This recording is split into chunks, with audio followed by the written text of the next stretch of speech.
Hi, I'm Dr. Mike Jones, Managing Director of Impact Minerals Limited, listed on the ASX under code IPT, and we are developing the Lake Hope High Purity Alumina project. And high purity alumina is a key component, but little known component of battery architecture, and we're hoping to get into production over the next couple of years. Iggy Tan, I'm the CEO and Managing Director of Altech Batteries Limited, an Australian company.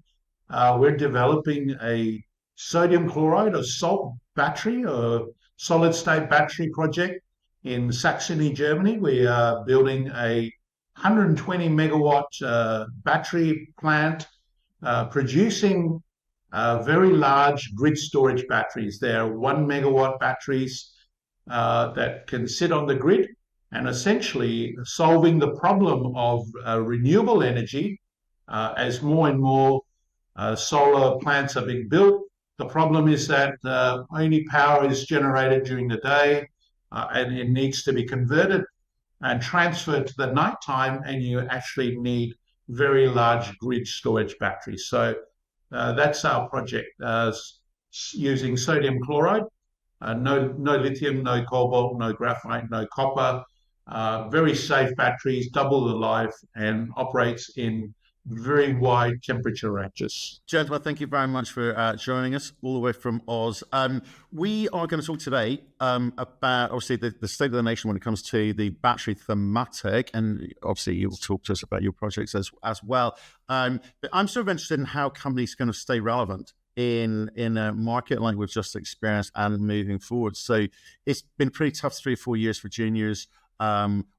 All the while, government talking a big game about, temperature, climate change, net zero, and so forth, yet not doing much for the juniors. So, how have you been able to kind of survive during the last 3 years, by taking control of your own destiny? So, for Mike, for you, what's it been like? Well, we've been very fortunate over the years. We were an explorer, and our thematic was looking for tier one world-class deposits, and a little bit trite perhaps, but I've been quoted before, it's not worth getting out of bed for anything less. And so we've always been able to attract funding, for exciting out there ideas.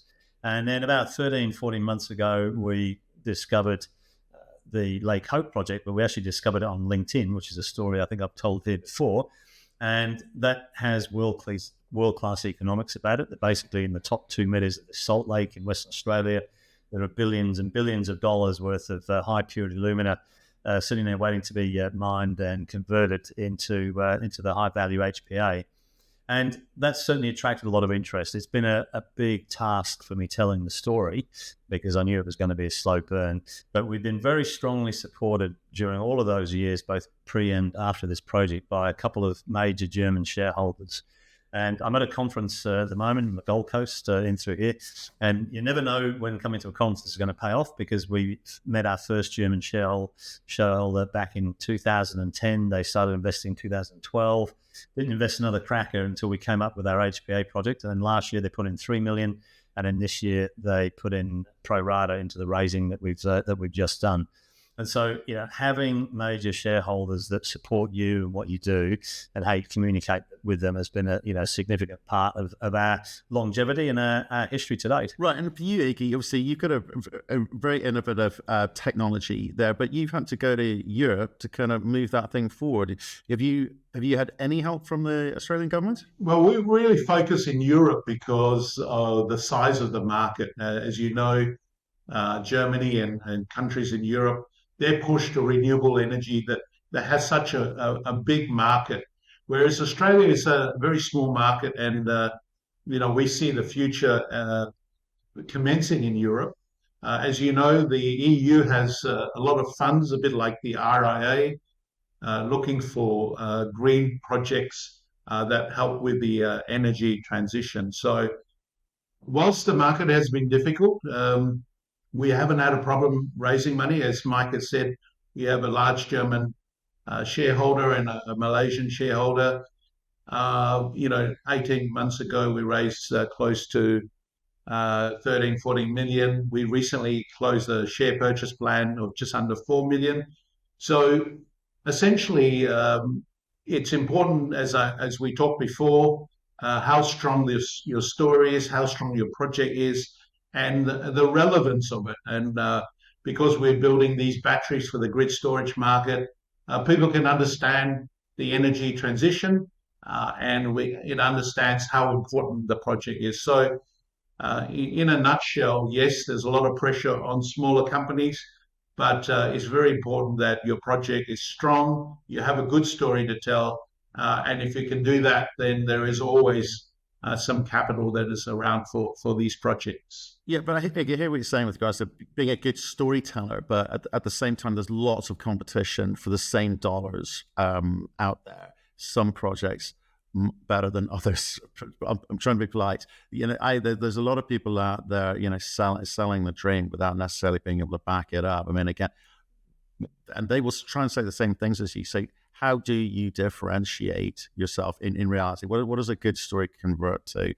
What is how does a good team say we're actually good? Yeah, so I think you were suggesting that the storytelling comes first. Well, actually, the project comes first, and the strength of the project comes first, and then the storytelling has to follow. You may have a great project, but if you don't market it and you don't communicate that story, then you don't get traction. So it's the other way around. The project comes first.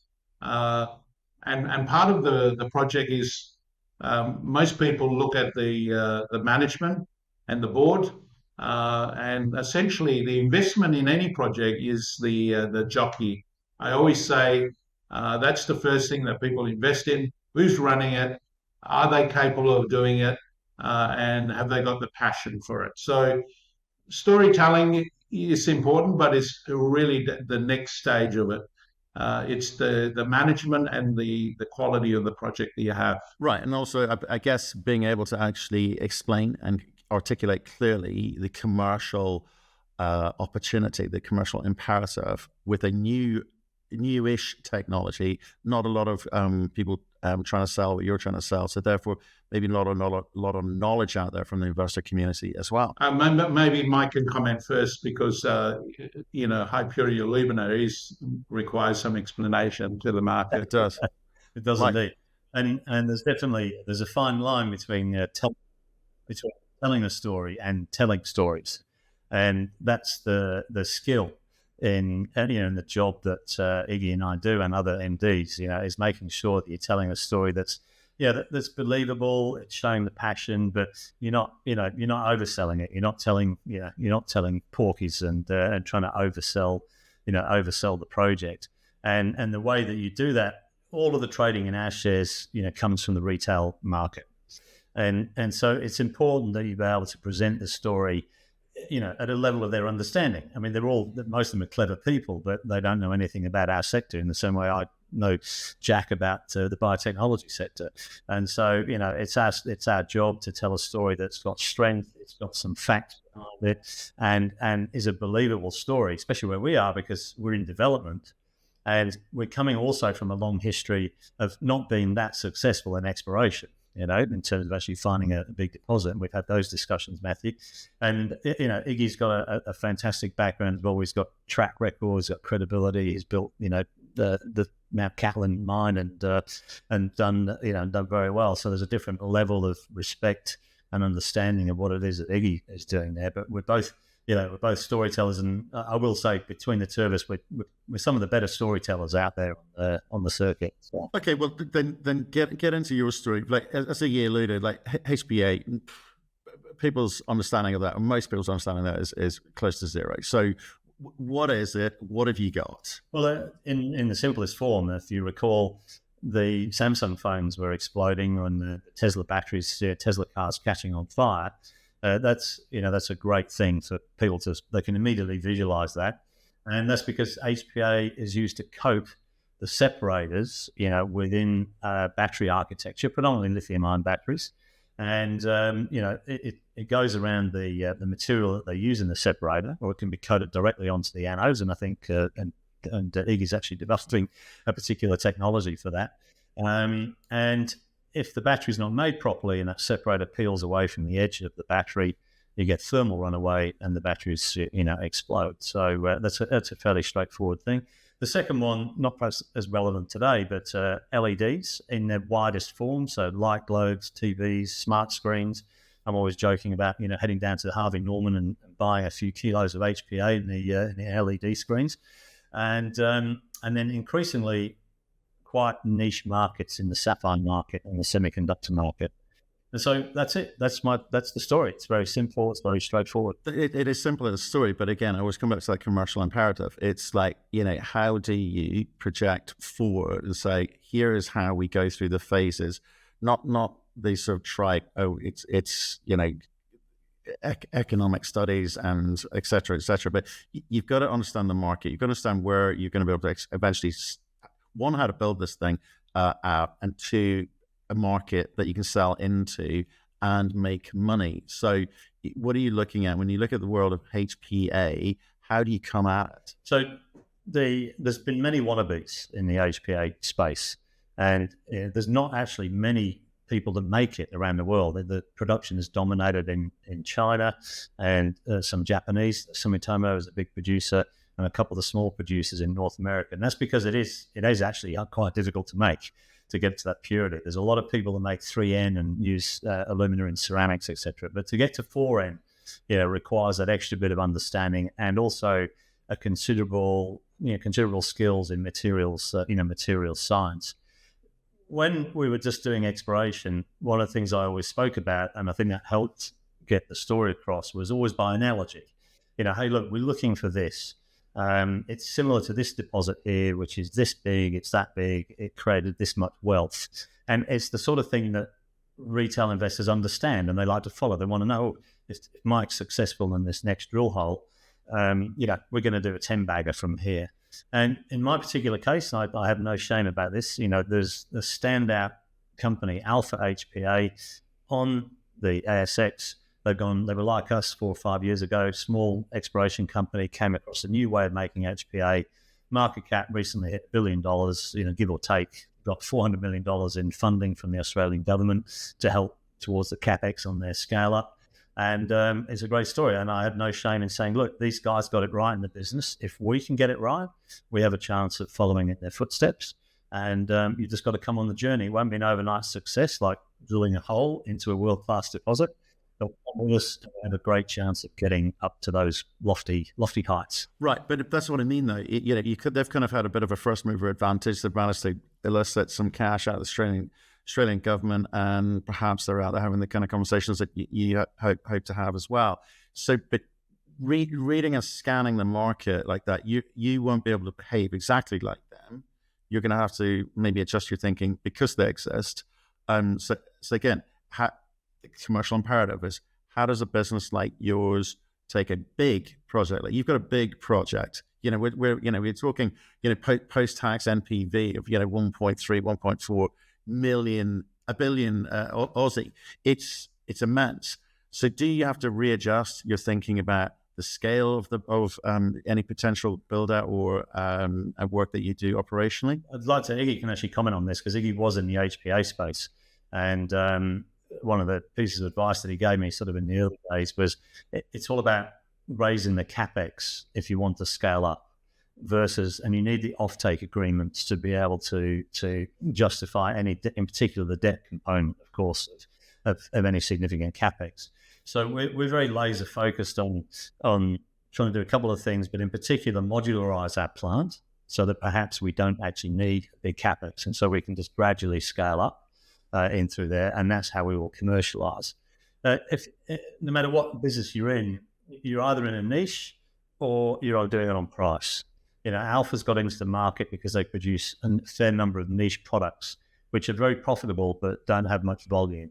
We're going for the volume market because we believe that we're going to be competing mostly on cost, and so we're laser focused on getting to bulk production in the cheapest way possible over the next couple of years. Right, and you'll come see. So obviously, at a good IRR, you're making margin. But the reason I think it's important is, like, most CEOs I speak to at the exploration stage, they're so focused on just the day-to-day work, then they're not looking forward, that they kind of forget to look about, well, how do we actually go about building a company? How do we actually make money?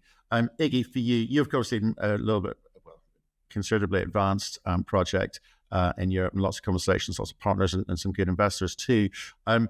For you, how have you kind of gone through those phases, and kind of what's missing from the equation at the moment that you need to kind of get over the line? We completed a definitive feasibility study this year, and obviously a very attractive NPV. It good financial numbers, but we're now moving into the funding stage. As you know, funding is the most difficult stage of any project, but we have a lot of interest, and that's why focusing on Europe is important for us. They understand the problem they have. During the day in Germany, sometimes the power is at a negative price because these solar plants are generating so much renewable energy that they actually have to discharge it to the ground. And in order for you to put that energy to the grid, you actually have to pay the grid. So that's why it's a negative price. And so the demand for shifting this energy to the nighttime is very relevant. So we are now moving into the funding stage. We have been talking to various banks in Europe.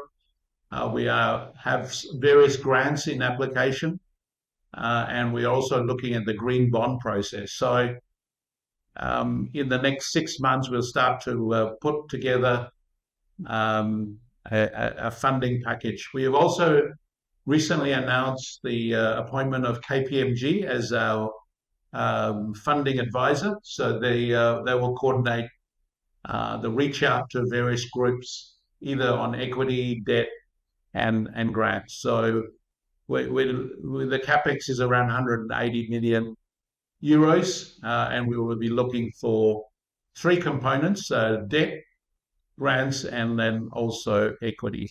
It is the hardest bit. I agree with you, and the cost of that capital is also, a big, because sometimes you get offered the money, but it's on the wrong terms.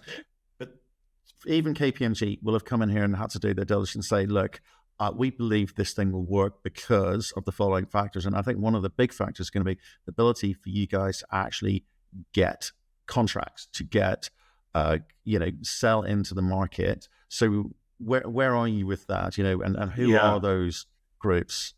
Yeah, great question.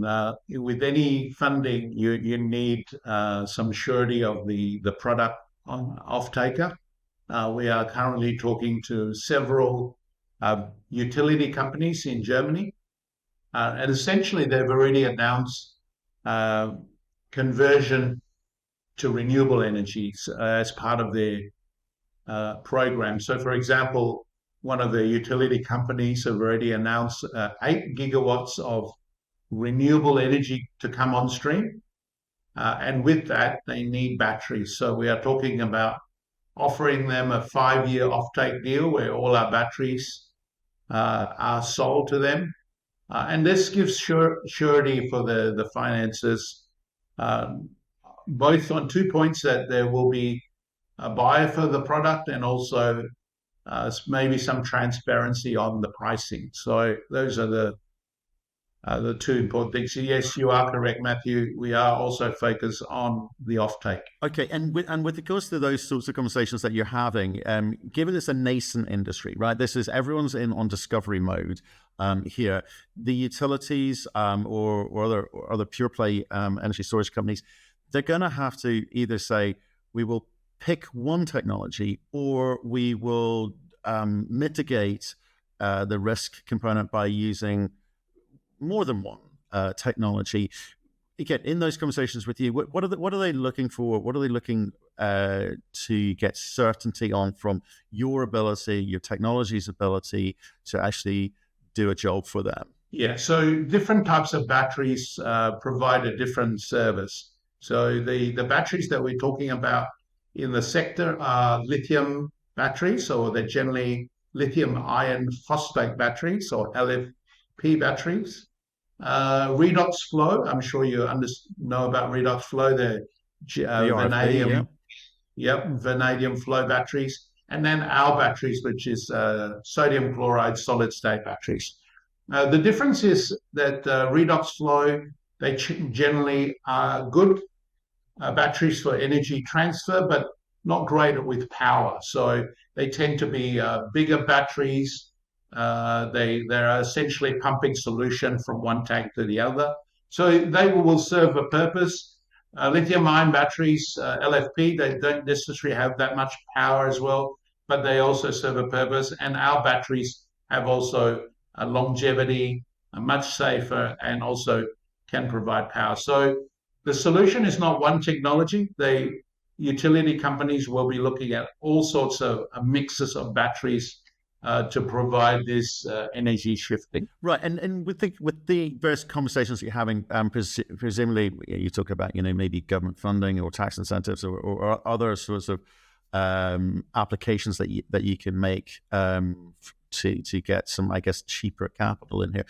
Are you finding that again, nascent industry, are you finding the governments are sort of changing their view or their focus, during these conversations? Are you having to adjust your thinking or your argument or negotiations?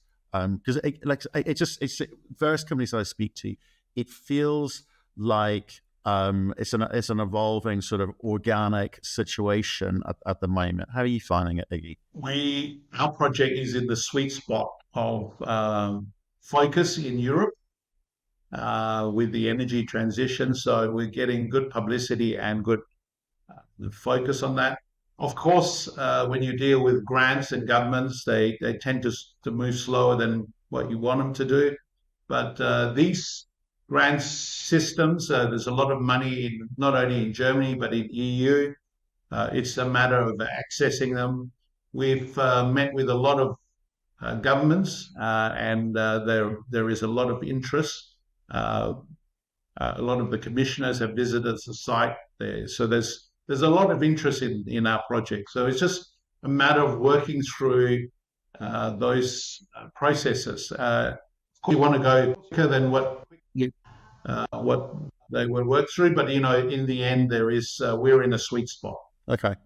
What about you, Mike? Again, in lots of conversations we have where some of the North American players, they are, I guess there's a bit of conversation around whether they do business with or take money from China. Australia's been through that, 2-3 years ago with the coal situation, but you also are forced sometimes to take money when it's available from wherever it's available. Are you under any pressure to kind of avoid the kind of flow of Eastern money?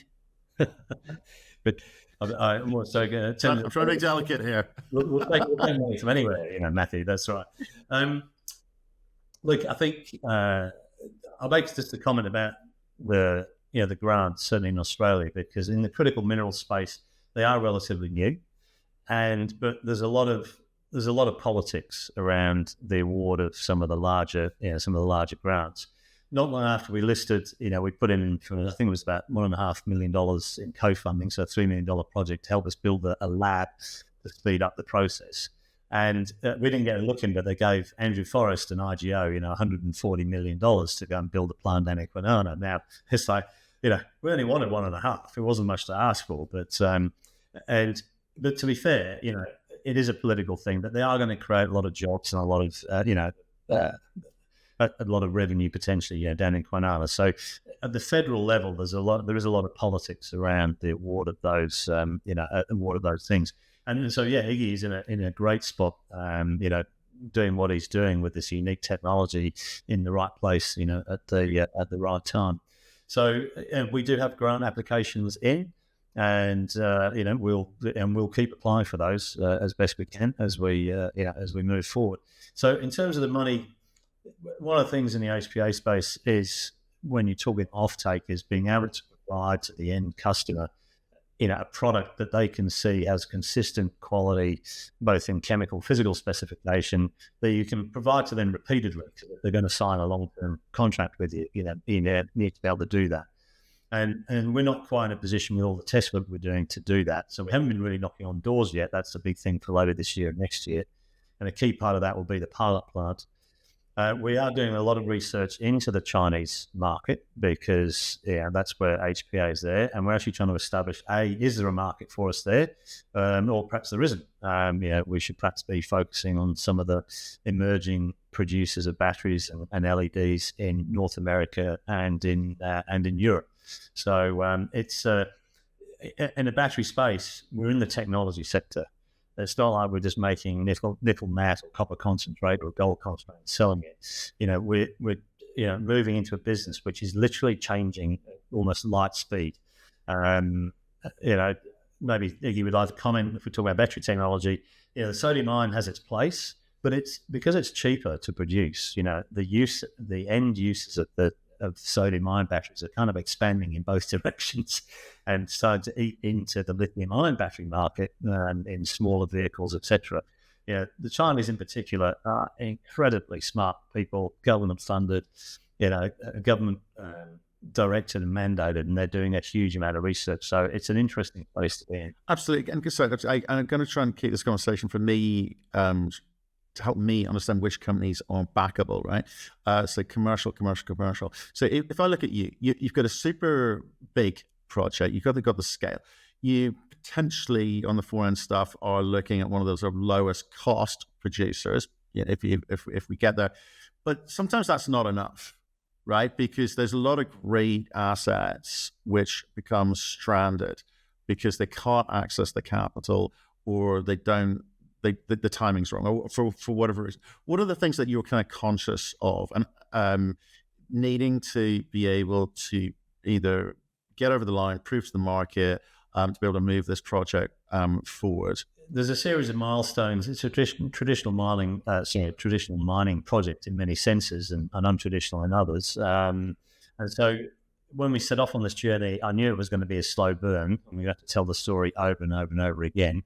And it's really just ticking off the milestones, simple things like, lodging the mining lease application, doing environmental surveys, putting out foot on some ground in Kwinana, engineering studies, PFS, DFS. But because of the nature of the project, which we know is just very simple digging of the lake, the lake material, we believe that all of that can be compressed. And we can speed up the process compared to, a 10 million ounce gold deposit, which is going to take 5, 6, 7 years to get the mining lease approved. We're hopefully done in 15 months, and that's very important in the technology sector because things are changing at an exponential rate, and we're stuck in the mining industry, which moves at glacial pace in many cases. Right, and Iggy, I'm going to come to you. I referenced earlier saying that the cost of capital is so important and critical or terminal for some companies in some cases. The other thing which is really important is a low capex. It's a low barrier to entry. Was that a sort of deliberate on your part not to try and be the biggest project out there? Yeah. So the first thing with any project is, whilst it's economical, the bigger the project, the overheads come down and get diluted. So in most projects, the larger the project, the lower the cost. But you then have a problem of a large capex that you have to fund. So there is a balance between that. Our project, the beauty of our project is that we have a good partner. The technology was developed by the Fraunhofer Institute out of Germany. They spent nearly 8 years and there's nearly 30 billion euros of their money developing the technology. So we sort of got to step up by joint venturing with them and using all that research and development. So we're not a research and development project. We're commercializing the technology. We've spent in the last 2 years developing the DFS and essentially designing a plant that can produce these batteries at 1 every 45 seconds from scratch. As you know, it's solid state. We have to use alumina.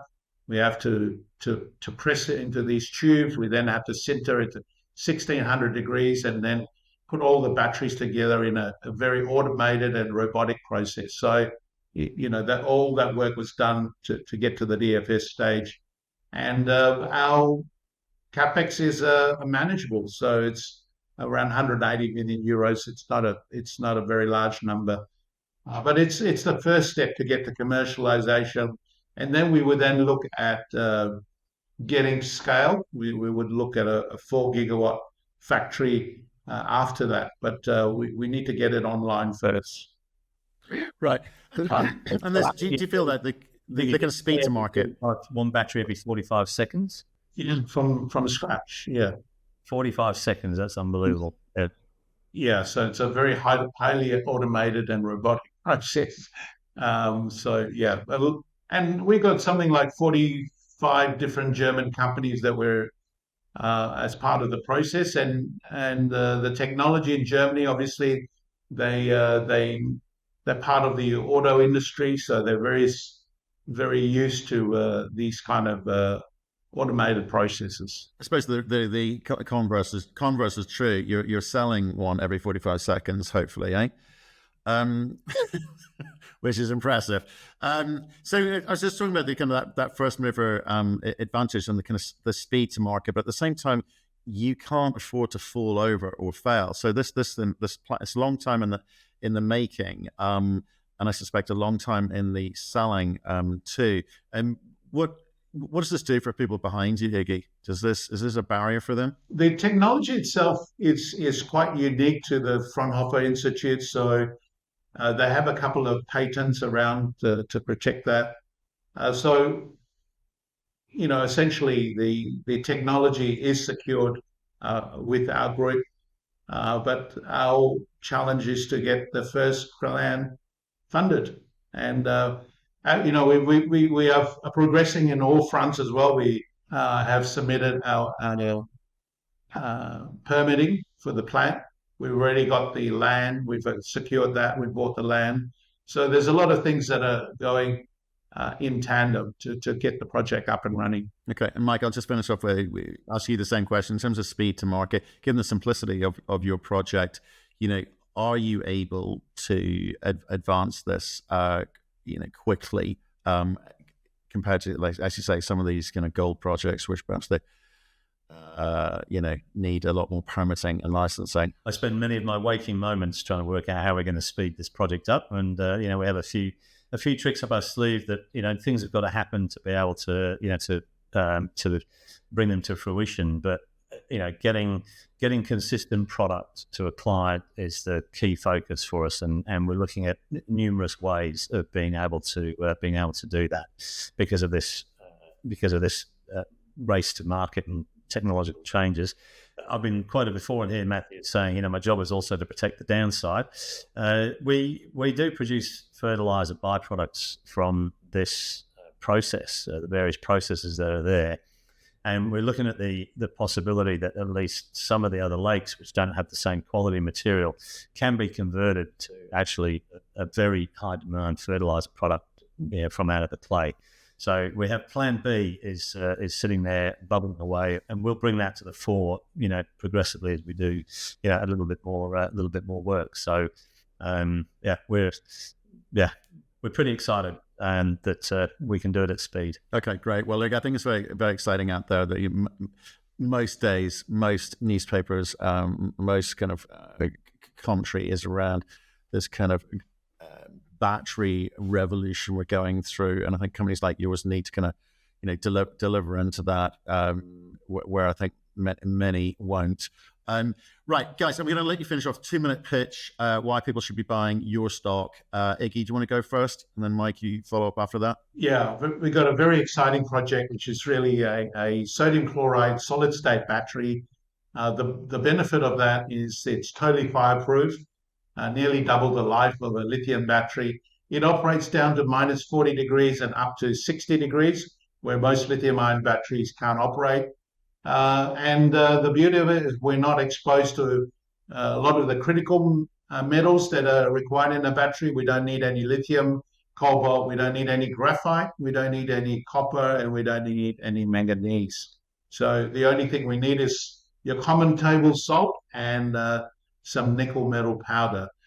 The batteries that we're producing are very large 1 megawatt batteries, are designed to solve the problem of the grid storage, where we're producing so much power during the day. We just need to shift that to the nighttime. So very exciting technology, and we're moving fast to commercializing the technology. So in developing the Lake Purity Alumina project, there was a massive discrepancy between our current market cap, which is actually almost at record levels, 50, 60 million Australian dollars, and the NPV of the project, which is well over 1 billion. And my job is to drive the share price to that value over the next 2 to 5 years.